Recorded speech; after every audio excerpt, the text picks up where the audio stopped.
Well, part two of this video, and basically I've decided to read the whole goddamn article on here because it is really of major importance that people understand what the hell is going on here.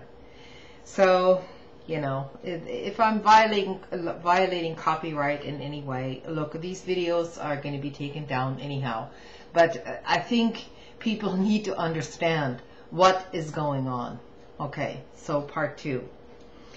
But critics say that the use of so many tax shelters amounts to corporate welfare, allowing GE not just to avoid taxes on profits overseas lending, but also to amass tax credits and write-offs that can be used to reduce taxes on billions of dollars of profit from domestic manufacturing. They say that the assertive tax avoidance of multinationals like GE not only shortchanges the Treasury, but also harms the economy as a whole by discouraging investment and hiring in the United States. In a rational system, a corporate tax department would be there to make sure a company complies with the law, said Len Berman, a former Treasury official who is now a scholar at the Nonpartisan Tax Policy Center.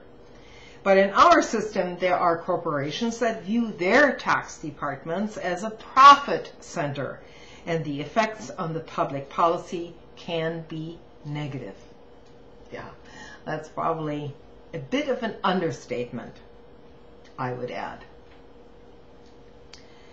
The shelters are so crucial to GE's bottom line that when Congress threatened to let the most lucrative one expire in 2008, the company came out in full force.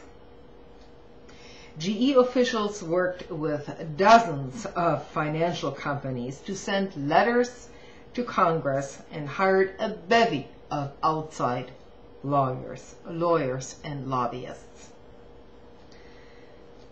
The head of its tax team, Mr. Samuels, met with Representative Charles Rangel, Democrat, and then chairman of the Ways and Means Committee, which would decide the fate of those tax breaks. As he said with the committee staff members outside Mr. Rangel's office, Mr. Samuels dropped to his knee and pretended to beg for the provision to be extended. A flourish made in jest, you know, as sort of a little joke, I guess. And he said this through a spokesperson. That day, Mr. Rangel reversed his opposition to the tax break, according to other Democrats on the committee. The following month, Mr. Rangel and Mr. Immelt stood together in New York, in Harlem, as GE announced that its foundation had awarded a $30 million grant or donation to the New York City schools, including $11 million to benefit various schools in Mr. Rangel's district.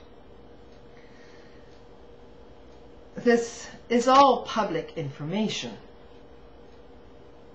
GE officials say the donation was granted solely on the merit of the entire project. The foundation goes to great lengths to ensure that decisions in the government are not influenced by our corporation in relation to lobbying activities. Mr. Rangel, who was censured by Congress last year for soliciting donations from corporations and executives with business before his committee, said this month that the donation was unrelated to his official actions. The article goes on to say other explanations by Mr. Rangel, in which he denied even saying this, but you know, that's going to be part 3 of the video will be forthcoming soon.